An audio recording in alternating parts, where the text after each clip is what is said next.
Going to present a video lecture on supercharging and turbocharging. Now first of all you will have the question what is supercharger. Now we'll answer that question laterly. First of all we'll discuss the purpose of supercharger. Now we all know that the main requirement from IC engine is to get the maximum power output, and for increasing the power output we have to increase the amount of air which we are given to the engine and thereby increasing the oxygen capacity of the engine for the fuel to burn.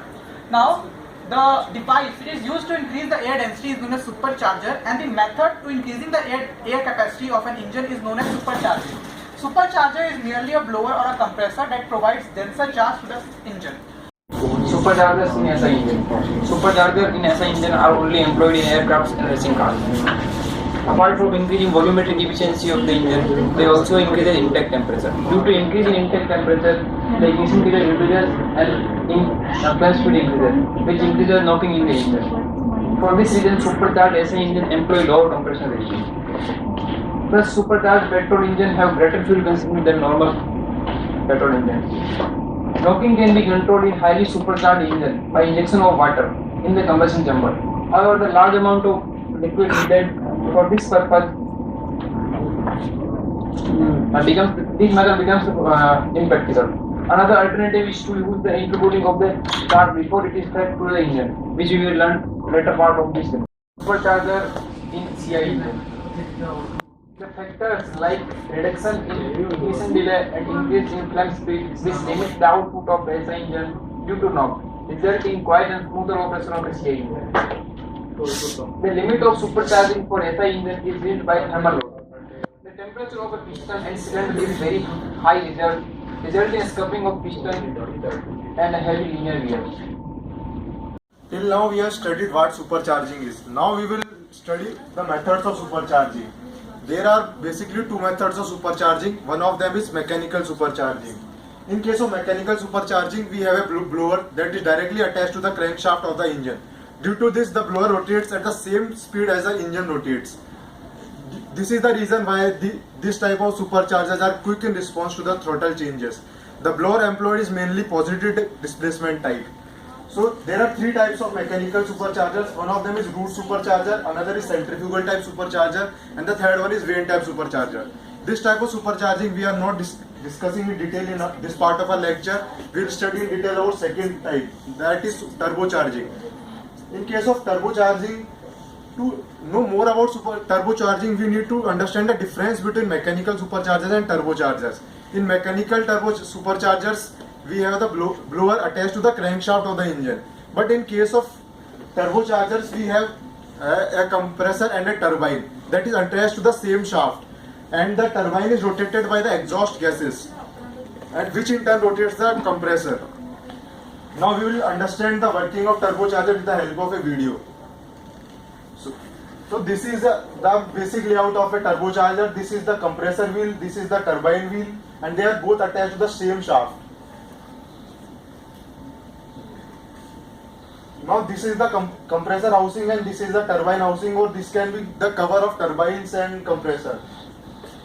The exhaust gases from the engine enters the inlet port, and the thermal energy of the exhaust gases is converted into the kinetic energy, which accumulates here and rotates the turbine. And after doing so, it goes out of the outlet port.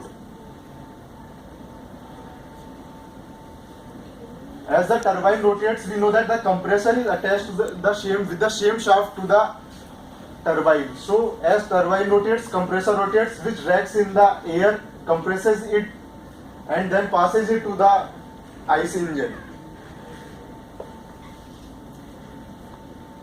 So now we will understand the design consideration of turbochargers. To understand the design consideration, we need to know the problems that we face in case of turbocharger. One of the major problems is turbo lag. So what is turbo lag? One of the main problems with turbocharger is that they do not provide an immediate boost when you step on the gas. It is due to the fact that turbochargers require exhaust gases for their working, and exhaust gases are not produced immediately when the engine is turned on. It requires a fraction of a second for the turbine to attain its maximum speed to produce the boost. So this problem of turbo lag can be overcome by reducing the inertia of rotating parts. which can be done by reducing the mass of compressor or turbine.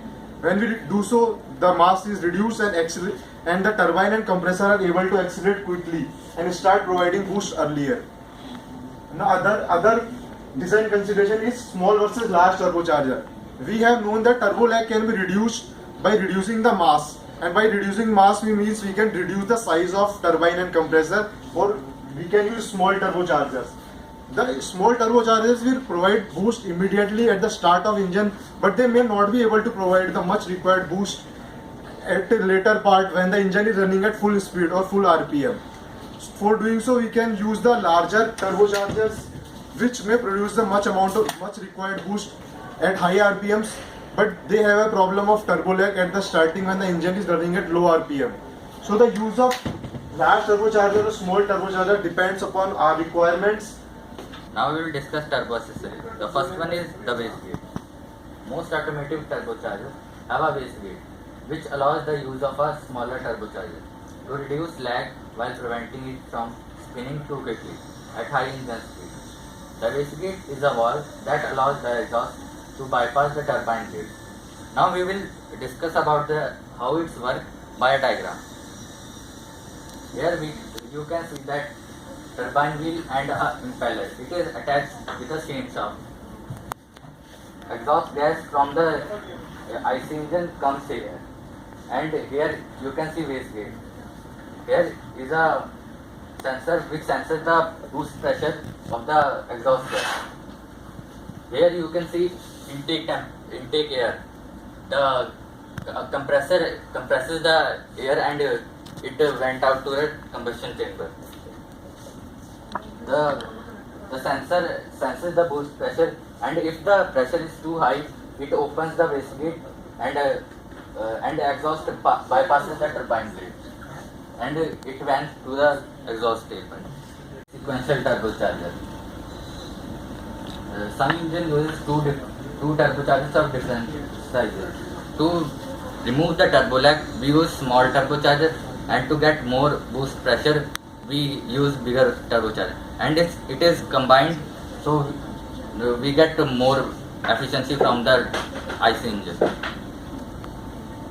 Next is intercooler. As we know, compresses the air, and when the air is compressed, it heats up, and when air heats up, it expands. So this air has to go to the IC engine, and it will be less dense, so we will get less performance from the IC engine. To get more performance, we add an intercooler.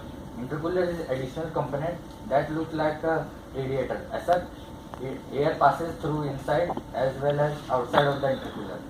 The intake air passes through sealed passages inside cooler, while cooler air from outside is blown across fins by the engine cooling fan. You can see intercooler. The compressor compresses the air and it heats up, and it will become less dense. So we add intercooler here. It cools down the air, and air will become more dense. So it goes to the IC engine, and we get more power from the IC engine.